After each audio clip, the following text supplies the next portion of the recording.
have some pesky teams in their own division like NC State, Really Louisville, do. and Wake Forest giving them problems.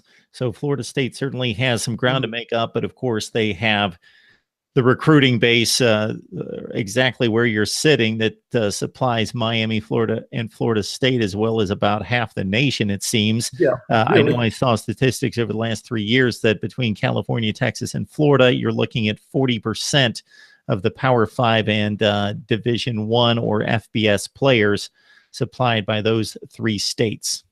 And see, that's one thing that was curious for us as to why the Jim McElwain era did not work. Because now, to his credit, toward the end of his tenure at Florida, as short as it was, they got coaches who recruited the South Florida area.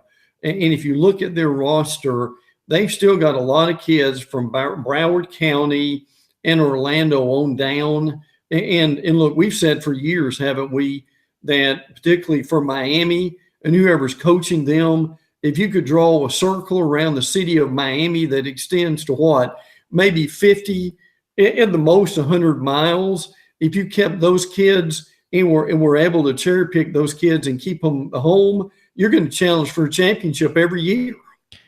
Exactly right. So I've got a number of Miami contributors that come on, and I've heard numbers that you take your standard recruiting class for any college football program, you're going to sign 22, 23 players. Well, if you do exactly what Brent is saying, and you go a certain radius outside of the Miami limits, you can look at like 40 or 45 4 and 5 stars, and so you only need to sign about a third of them, and you've got about 17 or 18 right there, and you're in good shape to have one of the top 10 recruiting classes in the nation. Oh yeah, well, and look at Alabama with Amari Cooper and some of the guys that they've been able to pull in over the last few years, and obviously the bigger schools are going to cherry pick from that area, but it's just like it's an absolute factory down there, and that's without even mentioning like American Heritage, some schools like that are basically just small junior colleges. Is what it amounts to. I think as we talk about recruiting in this last cycle, Brent, the most startling fact for me is that American Heritage High School had not just the number 1 cornerback in the nation, but lining up on the opposite side of the field, the number 2 cornerback in the nation, the top 2 cornerbacks coming from the same high school. Yeah, that's crazy. Yeah. Well, and I used to do some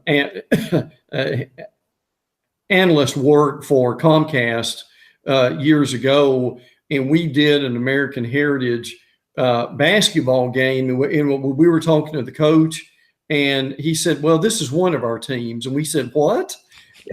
He said, well, you got to realize we've got like 3 or 4 basketball teams. And, we're used to dealing with one from each school, and they've got 3 or 4. So, but, Chris Winkie was involved with these situations, and he went to and recruited and was involved in coaching in South Florida, then went to Alabama as an analyst, and is now with Jeremy Pruitt at Tennessee. So listen, guys like that, and associated with IMG and places like that, as Winkie was, it's amazing what they've been able to do over the course of time. And that's helped them in their career. Just to be able to watch some of that talent's unbelievable.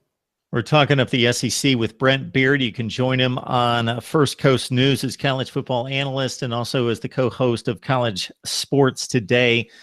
Brent, we could talk SEC football all night. I will throw one more thing at you, and that's, of course, we've got the supremacy of Alabama, and now we've got the rivalry as it appears to be forming with Georgia on the other side. Is the program that I would argue has the greatest disparity between them as the best in the division versus the rest of the division in college football until Dan Mullen gets things in play.